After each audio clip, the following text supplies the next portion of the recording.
Hello, and welcome to episode number 143 of the TEW 2020 Challenge Run. This is going to be Monday Night Raw for Monday, week 2 of June 2021.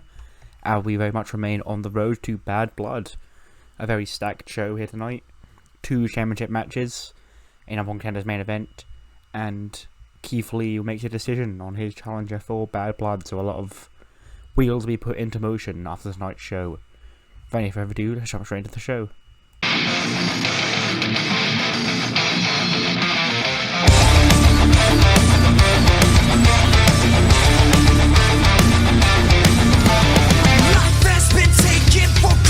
Too long, the lies and excuses have conquered. It's just a time bomb waiting to go off. So tell me why has it gone to this? We live just like we're dead. Afraid of something, afraid of someone. It's time to rise from the ashes. Rise into new day.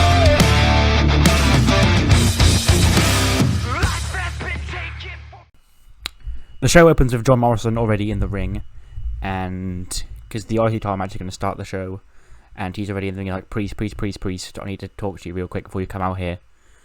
Me and Miz, we've talked about this, and I would quite like to pull out of the championship match tonight.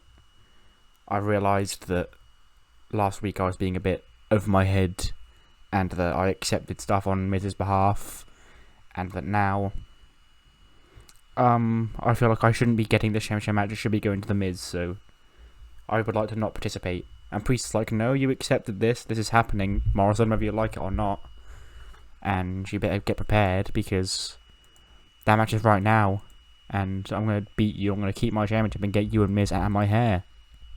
75 rated match, Damian Priest defeats John Morrison by DQ in 11:20 when Elias and Robert Stone run in and attack Damian Priest, intentionally getting him disqualified.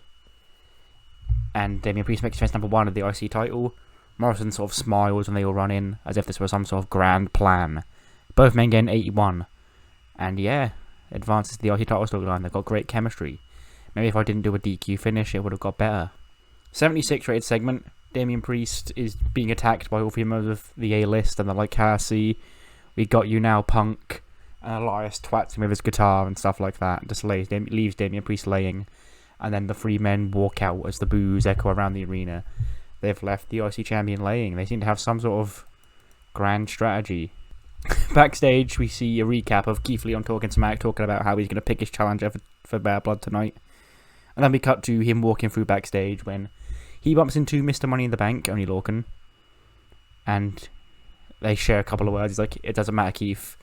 I know you probably aren't going to pick me to be a number 1 contender, but it's okay because I've got a year to pick myself to become the number 1 contender, Keith. So you're not going to want to keep the championship because you better be looking over your shoulder because you never know when I'm coming to kick ass.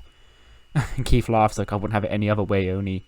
Congrats on the briefcase win, and hopefully I'll see you in the ring at some point in time. But for now, I've got other people on my mind. 76 rated match. That's not the finish. I shouldn't have put that finish in because I thought I changed it because I did the same finish in the opening match. Ignore this. Buddy Murphy wins with a Murphy's Law in 8:21 because I did originally set this one to be a DQ, but then when I changed my mind and made the opening match DQ, didn't want to do 2 DQs in a row because that would be silly and something that the real Raw would do. So Murphy just wins this. He gets a 91 and a 57 for Killian Dane. 76 rated match overall, yeah. And after the match, Murphy grabs the microphone. He's like, Alistair, I don't get it. Like, I understand that you've got some sort of issue with me.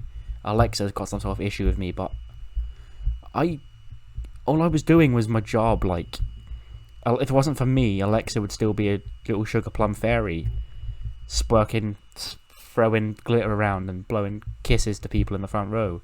That would be her destiny. She'd still be in NXT, probably. As for you, I'm really the one who sort of put you on the map here on Raw. Again, you were the favourite over me in NXT. And lo and behold, you rose to success. But I've always been the best kept secret, and I think that secret may be out now. Alistair. And I think you may be a little bit jealous that I have sort of surpassed you, because I've been the WWE champion, you have not. Whereas I was always the tag guy, and you were the main NXT champion. And I think that's why you're jealous. I think that's why what I've done to annoy you. And then Alistair and Bliss pop on the Tron. He says, buddy, whatever you think it is, I can promise you it's not that. Because I have sinned, you have sinned, we've all sinned. And instead of me atoning for my sins, my job is now to cleanse you of yours, buddy. And at the pay-per-view at Bad Blood, the purge is coming. The sirens will blare.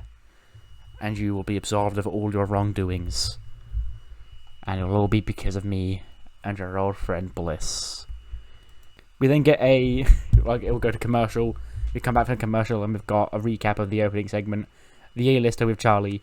She's like, John Morrison, what was the plan tonight? You seem to not want to take the match, but you seem to have some sort of grand strategy. What was all that all about? He's like, Charlie, don't you see? Not only am I the most moist sea man here in WWE, I'm also one of the smartest. You see, Damian Priest, he's right. He did make a good proposition towards me. And towards Miz. In the Miz, he is one IC Championship away from breaking the record now. Now he's tied with Chris Jericho on 9. And now he's not the champion anymore, because I took that match for him. And sure, that stings a little, but with what I did out there tonight, I weakened the champion, and now Miz, he's going to have an easier time winning that championship back and becoming the single greatest IC champion of all time. That's when the Miz walks in a frame like, that's right, Charlie. And it's going to be awesome. So, all has revealed it all. John Morrison and the Miz are still working together. And they appear to have outsmarted Damian Priest tonight. 50 rated match. Liv beats Mandy with the Oblivion in 5:23 just to get her a win, because I feel like it's been a long time since she really had a win. Yeah, 62 for Liv, 44 for Mandy Rose. But then come back to the ring. The Lady Scots are in the ring this time. They've got microphones. They're like, now let's try this again.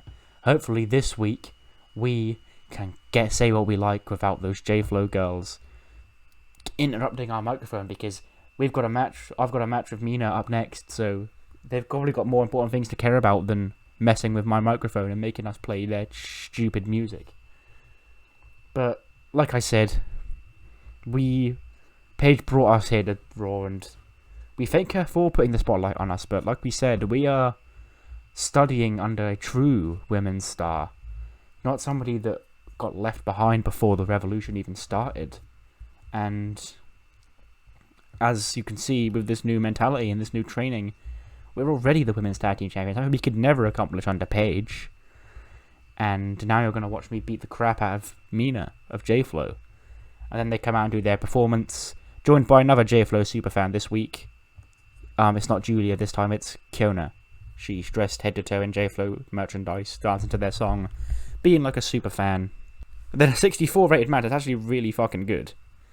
Kaylee Ray beats Mina in 6:35 when the J-Flow superfan Kiona gets up on the apron, is too overexcited to see her heroes, and distracts Mina by accident, allowing Kaylee Ray to get the win.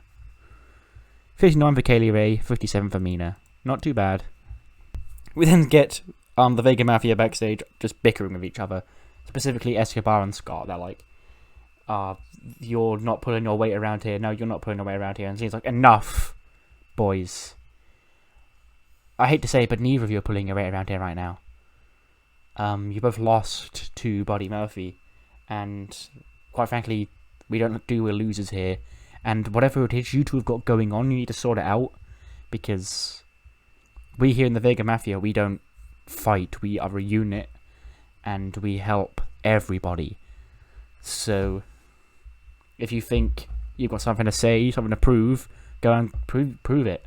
And so I was like, yeah, I've got something to prove. I'm going to win my match tonight. And he goes to go make himself a match for tonight. So Swerve will be in action later on tonight. Speaking of in action, Drew McIntyre comes out. And he says, well, apparently when you wish upon a star, your wish gets granted. because I used my first wish last week that I got from becoming the franchise player, and it will be Drew McIntyre and Bobby Lashley one-on-one at Bad Blood. But I'm feeling a little rusty. I'm feeling a little time to prepare myself, get myself back in the fighting mood. So we're going to do another franchise challenge, open challenge here tonight. Whoever back there wants to take a fight to the franchise player, the Scottish Warrior, make yourself known. Then Tyler Breeze comes out. He's like, hey, congrats Drew on your wish, on your successful wish. Of course, your franchise challenge is back, and me, as the great detective prince here on Raw, it's my duty to make sure I am overseeing everything, to make sure everything runs smoothly under management and under Eve and under yourself, Drew. That's why I'm accepting the challenge, and I'm going to face you right now, and I'm going to prove to the world that I'm not to be taken lightly as a wrestler, as well as a ace detective. And Drew's like, well, okay then, let's get this going.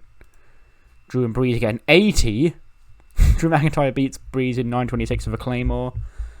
90 for Drew, 55 for Tyler Breeze. Yeah, not too shabby. A lot of respect gained for Breeze here, a lot of respect. We then cut to the Hurt Business watching it backstage on the Titantron or television or whatever. Charlie's like, MVP, can we get your thoughts? And MVP's like, you know the saying, be careful what you wish for. It's often not to be taken literally, but in this case it is, because Drew McIntyre used one of his silly wishes. He wasted it on a chance to get in the ring with the almighty Bobby Lashley at Bad Blood, but why would you wish for an ass kicking? Why would you wish for the opportunity to get your ass beat into the ground by the most dominant force here on Raw?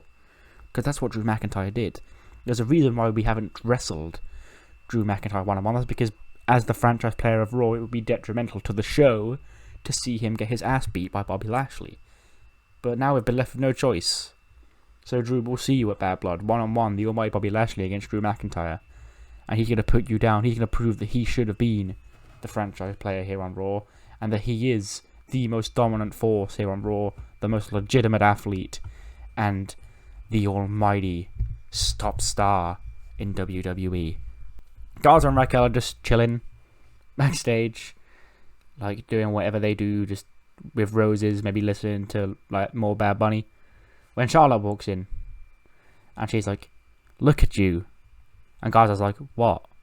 And she's like, "No, not you."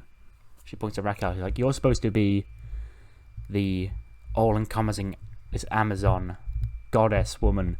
You're supposed to be dominating here on Raw, but you're sitting back here listening to your music and playing with flowers. But you're the person who's supposed to be getting opportunities ahead of me.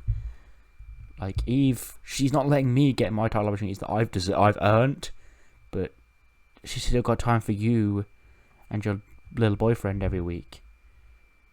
And then Raquel's like, what's the point of this, Charlotte? What do you want? She's like, "Oh, nothing. I'm just letting you know that we have a match later on tonight. I just wanted to scope out my competition. There's not really anything to be worried about here." Woo. Fucking hell. I guess Swerve really did have something to prove, because his match is against Finn Balor. And in 10:56, Finn Balor does get the win. Swerve comes up just short. The story of the match would be him trying to take Balor to the limit, but couldn't quite get it done. And Balor wins with a brainbuster in 10:56. 78 for Finn, 72 for Swerve. And the match gets an 86. And yeah, it's weird. I think, right, something I've got to mention, right. There's no storyline involved here, so I don't know why that did so well, but Tom Phillips and Corey Graves, you'll see here. I have completely changed out my announce teams because the announcers were shit. Byron Saxton now is the colour commentator for NXT UK. Wade Barrett, now the colour commentator for NXT. Michael Cole, I don't think, is anywhere right now. So Tom Phillips and Corey are doing Raw, and Mauro and Nigel are doing SmackDown. So hopefully we don't get dinged for bad commentary that much anymore, because we've actually got decent people on it. Backstage segment, Sheamus and Charlie are chatting. He's like, "Well, after your loss to Bobby Lashley, what is next for Sheamus?" He's like, "I feel like we're asking this question every couple of weeks, Charlie. I helped Drew McIntyre. He's now got his own business to attend to, so now I've got to try and make my own business and forge my own path. I can't just keep being Drew McIntyre's friend. It's time for me to remind the world who the Celtic Warrior is. And Otis comes in, he's like, alright, Shamey, oh, yip, yip. And Sheamus is like, what now? It's like, so, when's the next tag team match, fella? And Sheamus is like, never. And Otis is like, what? And Sheamus is like, listen, we did it. We were fighting off the Hurt Business together. But that's Drew McIntyre's business now, not ours. So we're not tag team partners anymore. We don't have to be allies anymore. Sorry, but I'm doing my own thing. And then Otis looks sad when Sheamus walks off and leaves him like a dickhead. Io and Kairi and Gorilla preparing for the women's title match, which is up next. And Io's like, oh, I can win Kairi. And once I win, I'll prove that I'm still going to be the greatest women's champion here on Raw. I've beaten pretty much everybody. And then again, Kairi's like, well, not everybody. And Io's like, what do you mean? And then before Kairi gets the chance to answer, Io's music hits, and she goes out to defend her title. In a 75, Io beats Lacey Evans in 13-19 with a German suplex hold to make defense number 6 of the Raw Women's title. 86 for Io, 53 for Lacey. Yeah. Lacey was a very filler challenge. I accidentally stumbled into the 1 month Lacey Evans mini push by needing a heel to stop Rhea Ripley from qualifying for Money in the Bank. So Lacey had to do it, and then I sort of, because Rhea got injured, I had to keep her quite strong. So now she's had her title opportunity, she's lost it, and then the future for Lacey Evans may be a bit more trouble because Rhea Ripley's back. And she's not too happy. She storms to the ring, tries to get her hand on Lacey. Lacey like swings at her again with a woman's right, but Rhea ducks it. Big boot takes Lacey down. She goes for the riptide, but Lacey scavenges her out of the ring and away and to safety up the ramp. But the Nightmare is back, and she's got her eyes on the woman who took her out. Kevin Owens, chilling with his best friend's ever eyes, and they're wearing they're coming at him like, hey Kevin, and they've got their Finn Balor Club shirts on. And he's like, oh, hey, guys.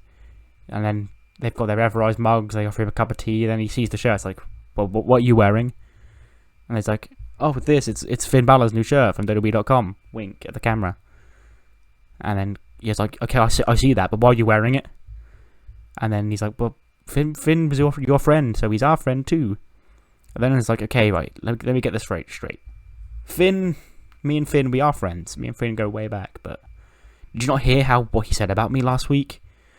Finn Balor was saying that he'd say that he was my friend, but he wasn't going to get involved with me because he thought I was going to turn on him. Like, do I really have this reputation? And then Evereyes are like, yeah. And then Kev's like, oh, really? Well, you're still my friends. So why have I not turned on you if I just turn on all of my friends? And then Matt Martell, he's like, well, perhaps you know that attacking us probably wouldn't do anything for your career, wouldn't help you get ahead at all. But maybe Finn thinks attacking him would get you ahead here on Raw. And he slurps his tea. And then Owen just sort of looks at him, doesn't say anything. He's like, huh. Just a funny little segment between these two, and Owens, who I think would definitely play off well with these two as his little lackeys. 79 for this match. Really fucking good. Charlotte beats Raquel in 13-17 by feet on the ropes. She cheats to beat Raquel. 55 for Raquel and an 81 for Charlotte. So a 79 is really good considering those two ratings. And yeah, no storyline attached either. It's just Tom and Corey doing the work, I guess. I do think it's weird how it doesn't say they have good chemistry on commentary in this match, but they did for the Swerve Balor one. That's just it does that randomly. I don't know why. Keith Lee's out next, and he's here to make his announcement. And he says, long story short, he says, the man who I would choose to defend my championship against is Daniel Bryan. Daniel Bryan comes out, and he's like, yes. He says, Keith, it would be an honour to finally get a chance to win back my World Heavyweight Championship against you, and I'm honoured that you've picked me because it'll be a great time. You're one of the people I've always wanted to wrestle, and becoming the next World Heavyweight Champion would be great. And am I ready to wrestle Keith Lee at Backlash? Yes.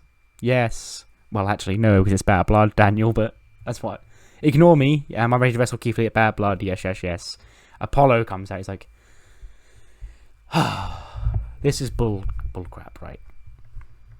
Daniel Bryan gets the title shot. Why is that? Because he's just so popular, because the universe loves him, And Keith Lee dreamed of wrestling Daniel Bryan. But Daniel Bryan, last time I remember he wrestled a match, he was on his back looking up at the lights, and who was looking down on him was Apollo Crews. And the same Apollo Crews who didn't win Money in the Bank because he knew he was good enough to become the World Heavyweight Champion anyway, and I guess Keith Lee knows that too, hence why he's ducking me. And Keith's like, okay, why don't you come in that ring and say that to my face? And Apollo's like, I'd rather stay back here, because there's two of you that dislike me, because I'm speaking the truth, and I'd rather not get ambushed by you two. And then Eve comes out, and she's like, you know what, Apollo, I hate to say it, but you do make a couple of good points. So here's what we're going to do. Keith Lee has chosen Daniel Bryan as his opponent for Bad Blood, but it will be a triple threat match, and Apollo Crews, you will get your opportunity in that match. Keith Lee, Bryan, and Apollo, triple threat match for the World Heavyweight Championship at Bad Blood. If that's okay with you, Keith. And Keith's like, yeah, I'm down, okay. But the more the merrier. Bring them on, I'll knock them all down. They'll all bask in my glory. So a big time triple threat main event for Bad Blood. Keith Lee defends against both Daniel Bryan and Apollo Crews. The UE, just Strong and Cole, because the other two are in the main event tonight. Just chilling backstage, talking about how they're going to watch their boys win the tag team titles at Bad Blood after they beat the New Day here tonight. When they bump into Luchasaurus and Path of the Dragon, and they're like, I see you really throwing your weight around here since you've been here on Raw, but it's all for now because we are the most dominant trio here on Raw. Hell, we've got a goddamn dinosaur in our ranks. And if you think you can beat a dinosaur, then you're sadly mistaken. And Cole's like, I don't have time for people like you. We've got main events to watch with the main eventers, not with Path of the Dragon. That's undisputed now. Jog on. Talking smack. No, not talking smack. Raw talk. We'll have The Miz, Tyler Breeze, and Liv Morgan this week. All of whom have been in action. No, Miz hasn't actually, but he has been on the show, so it's fine. And an 83 rated main event. The New Day defeat the Undisputed Era when Xavier Woods pins Bobby Fish with a Shining Wizard. 77 for both the New Day boys, 84 for 84 for O'Reilly, and a 65 for Bobby Fish. And then out come Edge and Christian to cement that the pay-per-view they will defend their tag team titles against the New Day, Kofi Kingston and Xavier Woods. Breeze just cutting a promo on Talking Smack, talking about how he knows that his role here, he was brought into Raw to oversee as the Detective Prince and look after the roster, but he wants to remind the world that he is also a capable professional wrestler, so if anybody really gets out of line, he can deal with them that way. Liv, again, just chatting about her career, her future, and how she's sort of been, since WrestleMania, she's not really had much going on in the world of Liv Morgan, and maybe it's time to try something new to get her back to that Raw Women's title. And The Miz, he's on Raw Talk talking about the grand plan that the A-list had. Says that last week John really did make a mistake and slip up, because I was angry at John because I thought John was just being stupid, but turns out John did have a master plan, and god damn it, it's brilliant, and Damian Priest better watch his back because I'm coming to become the 10-time Intercontinental Champion. It's going to be awesome. 84, no popularity changes for that show, meh, whatever. But I believe we did have the greatest Raw match in the series of this 86. So what matters more than the 84 is what you thought of the show. Do let me know what you thought in the comments below. And I'll see you next time for SmackDown. See you then.